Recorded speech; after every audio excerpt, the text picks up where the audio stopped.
আসসালামু আলাইকুম রহমতুল্লাহ। বরাবরই আমি আপনাদের সামনে কিছু বিশ্লেষণমূলক কথা নিয়ে চলে আসি। আমরা বরাবরই বিশ্লেষণমূলক কিছু কথা নিয়ে আসছি আপনাদের সামনে। তো আজকের বিষয় হলো ফিলিস্তিনের মুসলমানদেরকে নিয়ে বিষয়।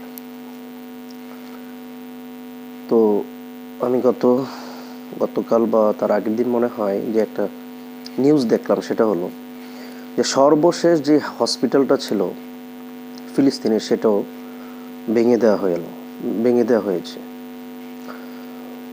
তো এখন কথা হলো যে মুসলমানদের অবস্থা তো দিন দিন শুধু করুণই হচ্ছে, আর এটা আমরা দেখে দেখে অভ্যস্ত হয়ে গেলাম যে তারা মারা যাচ্ছে প্রতিদিন 2000 3000 এরকম করে মারা যাচ্ছে। এখন মনে হয় তাদের মৃতের সংখ্যা আমার মনে হয় যে লাখের উপরে চলে গেছে।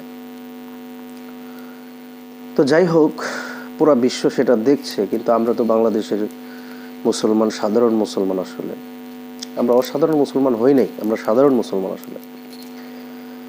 তো আমাদের কি করা উচিত?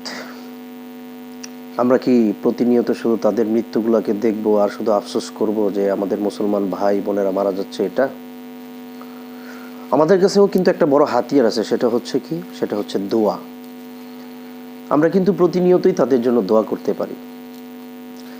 আমরা হয়তো পারছি না তাদেরকে সরাসরি গিয়ে সাপোর্ট দিতে, এটা আমাদের অক্ষমতা, এটা আমাদের জন্য shame, this is a shame for us. কিন্তু আমরা তো তাদের জন্য প্রতিনিয়ত দোয়া করতে পারি। এখন প্রশ্ন জাগে মনে, কিংবা আমাকে প্রশ্ন করতে পারে যে সকলেই, যে আসলে আমরা তো তাদের জন্য দোয়া করছি, আমরা তো প্রত্যেক দিনই তাদের জন্য দোয়া করছি, কিন্তু আসলে দোয়ার মাধ্যমটা কি, সেটা হলো মেইন জিনিস। ধরুন একজন প্রধানমন্ত্রীর কাছে আপনার কিছু চাওয়া আছে। এখন প্রধানমন্ত্রীর কাছে যখন আমরা কোনো কিছু চাইবো, কিংবা কোনো রাষ্ট্রপতির কাছে যখন আমরা চাইবো, তো এর কিন্তু কিছু ফর্মালিটি আছে। ওইখানে মানে তার কাছে একটা স্মারক জমা দিতে হয়, দাবি দাবা লিখে দিতে হয়। হ্যাঁ, বিভিন্ন ডকুমেন্টের মাধ্যমে আসে, প্রসেসের মাধ্যমে কিন্তু দিতে হয়, তারপর কি বিষয়টা কিন্তু অ্যাকসেপ্টেবল হয়। কিন্তু আমি যদি মুখে মুখে বলি, সেটা কি হয় না, একটা ফর্মালিটি আছে। তো আল্লাহ তাআলার কাছেও কিন্তু একটা ফর্মালিটি আছে, যে আমরা চাবো সবসময় আল্লাহ তাআলা দেখেন, শুনেন, কিন্তু আল্লাহ তাআলার কাছে চাওয়ার কিন্তু ফর্মালিটি আছে। সেটা হলো নামাজ। তো মুসলমান হিসেবে আমাদের তো প্রত্যেক দিন 5 ওয়াক্ত নামাজ পড়া অবশ্যই জরুরি। কারণ কি, হাদিসে আসছে যে একজন মুসলমান এবং কাফেরের মধ্যে পার্থক্য হলো নামাজ। অর্থাৎ যিনি নামাজ পড়েন সে মুসলমান, আর যিনি নামাজ পড়েন না তিনি কাফের। যদিও এখানে আলেমরা মতামত দেন যে আসলে না পড়াটা মানে অস্বীকার করাকে বোঝায়, কিন্তু তারপরেও সেটা আলেমদের মতামত, কিন্তু সরাসরি কিন্তু হাদিসে এটা বলা নাই যে যিনি নামাজ পড়বে না তাকে মুসলমান বলা যাবে। এটা কিন্তু আলেমদের একজন মতামত বা বিভিন্ন ফকিগণের মতামত। কিন্তু আমরা মতামতের উপরে যাব কেন? আমাদের তো আসলে মুসলমান মানেই তো 5 ওয়াক্ত নামাজ পড়বে। তো যাই হোক, তো আমরা ওই নামাজটা হলো আমাদের বড় হাতিয়ার, এটা হলো বড় ফর্মালিটি।